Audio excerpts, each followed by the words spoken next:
Hello and welcome to this short video about different objective algorithms to model the subjective video quality perception of users. I'm Arndt Bieler and I'm working as Technology Marketing Manager at Rohde and Schwarz with focus on mobile network testing. Quality in general is the difference between what you expect and what you get, finally. There's always this perceptive component of individuals, our own subjective impression, and today I want to discuss different objective models or algorithms to emulate this subjective quality perception.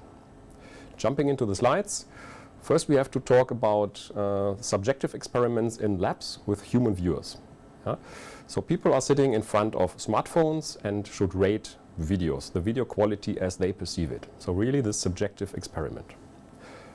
A lot of preconditions have to be met, so defined light conditions, certified displays, balanced viewer group, and so on and so forth.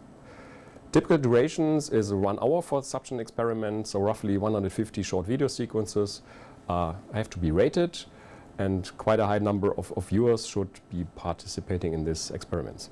And the average score finally is called MOS, Mean Opinion Score. MOS is obtained for short sequences, normally around 10 seconds. And there should be clear questions about the quality, clear rating scales for the subjects. Test videos are embedded in many anchor and reference conditions. That means you have to have bad video qualities and good video qualities to have the full balance here to get the right anchor for the scaling. And the scale is from 1 to 5, from bad to excellent. You can imagine that the cost of such experiments is quite high. But it's important because all the algorithms have to be tuned and qualitatively checked with that.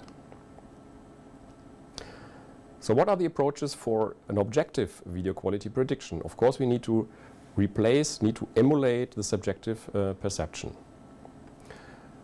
So there are separate models, different models for individual test types, also for the screen sizes, small screens, smartphones, up to HD TV screens or UHD screens. And finally, an algorithm has to really emulate the user perception. So there should be objective models, and they are made for dedicated purposes. So we always have to think about what is the scope, the terms of reference for this standard algorithm to check for what it's really made for.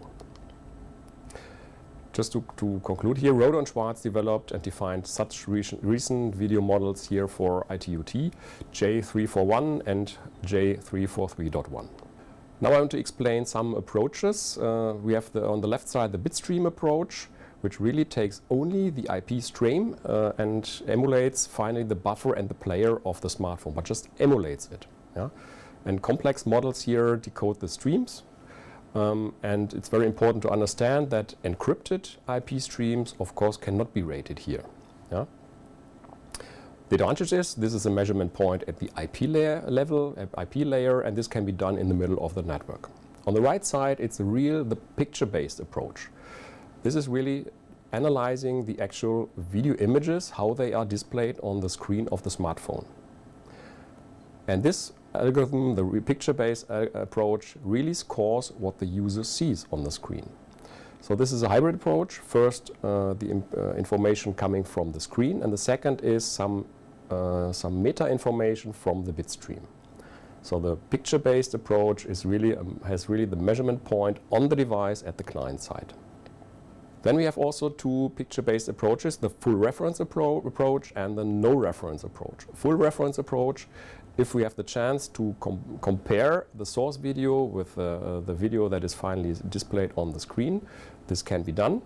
This approach is fully focusing on a pixel and frame-wise comparison. And the focus is clearly on the exact reproduction of the video. So the better the reproduction is, the better is the score of that approach. But this, on the contrary, also shows that if you have a video with a low quality in the source side that is perfectly reproduced to the smartphone, the score will be very good. And this is, of course, not what we would like to see. On the no reference approach, we don't know the video before, and we just have a look to the image, to the screen of the smartphone. So we don't have any access to the source. The advantage is here we can rate any video, and this is usable also for live video, live TV, streaming for example.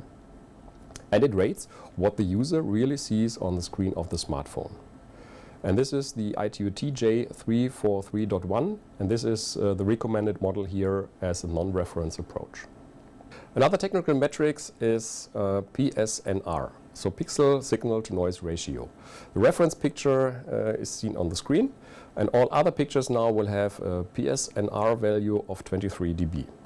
So in the first picture we have spotted white spots here on the screen, and you see 23 dB PSNR.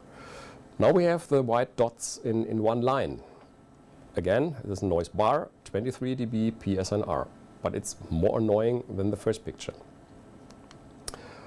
Third picture, we have blocks, random blocks in the picture. Again, 23 dB PSNR. Now we have slicing. You see that the lower horizontal area is shifted by a little bit of distance here, yeah? And again, 23 dB PSNR. The last picture, contrast increased. So again, 23 dB PSNR.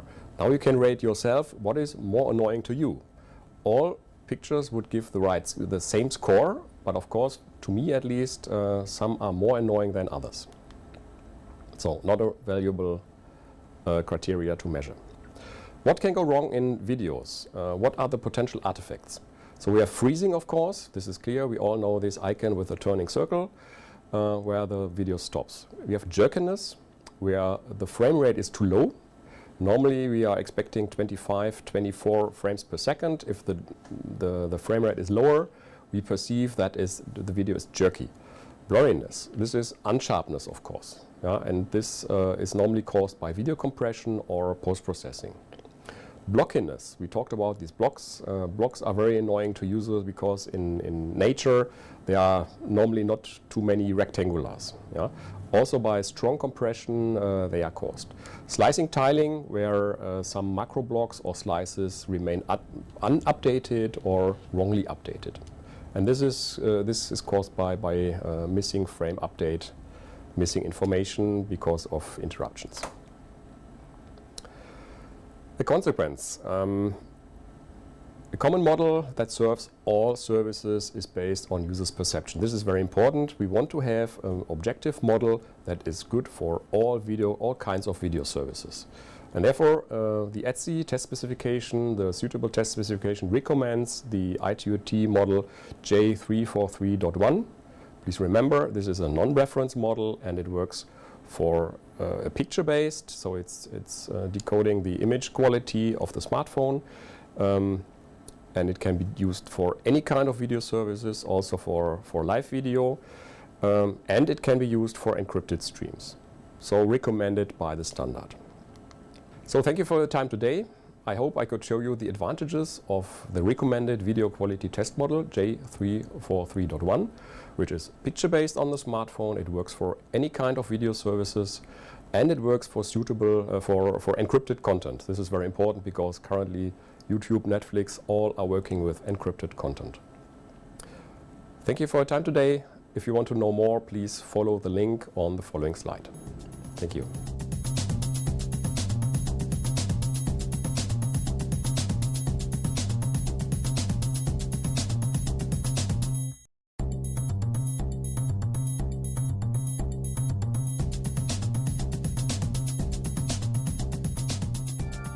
Hello and welcome to this short video about how video quality in mobile networks can and should be tested.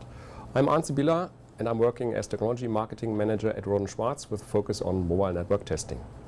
Rohde & Schwarz developed video quality test models, ITUT J343.1, that is picture-based, works on your smartphone, works for any kind of video services, including live video, and is also suitable for encrypted contents. Today I want to show you how the video quality can and should be tested using this objective picture-based model. You see that the bit stream, the IP stream is entering the smartphone, and you see two arrows here. We get the information from the picture, from the screen basically, that has in video information frame size, display duration, Image analysis, very important, and also spatial and temporal complexity can be seen here. And on the other angle, you get the meta information from the IP stream, like frame size, codec type, bit rate, packet sequence, and so on. And these two informations will enter this algorithm, J.343.1. This is a typical endpoint measure, and is really using the image information that is visible on the screen of the smartphone. And this algorithm, J.343.1, integrates all characteristics into one single score, which is a video MOS, mean opinion score. And this reflects coding and compression effects, rescaling artifacts, and also perceived freezing and frame rate perceived by the user. So this algorithm, J.343.1, this runs in real time on state-of-the-art smartphones. And the suitable test specification of ETSI recommends this algorithm for all types of video streaming services.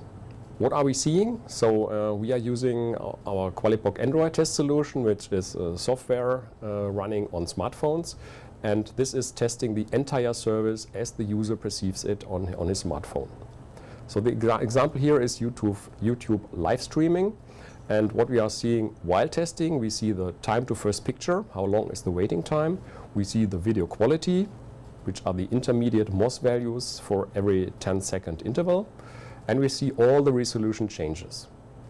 The test summary after the test includes then the freezing, percentage of freezing, percentage of jerkiness, and also the average video MOS value, that is of course the average of all intermediate MOS figures. So we are convinced that the Rohde and Schwarz video quality test solution based on the QualiPoc Android software best reflects the end user perception using this algorithm. Next slide shows a screenshot from the post-processing tool NQDI, and you see on top the green lines here indicates the video activity, and you see the resolution changes with these horizontal bars. In the middle we see the video MOS values, all the intermediate MOS values over time, and here you see as well if there is a certain time of freezing period, you see immediately the impact on the MOS score. And you see, of course, the IP throughput, which are 5-second chunks here. Live video, live streaming is the application, so this is a quasi-continuous transmission here.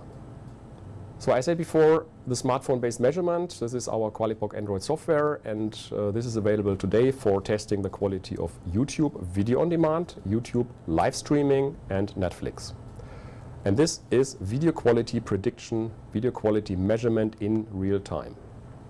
QualiPoc Android software is the core of all our test solutions, and it's embedded in the FreeRider 3, which is a backpack solution covering up to 6 smartphones, 6 QualiPoc Android smartphones, and a network scanner.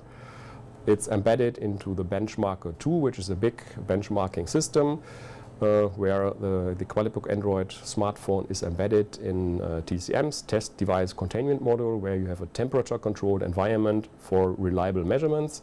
And it is embedded also in the Benchmarker 2Go, which is a benchmarking system that can travel as normal luggage in aircrafts.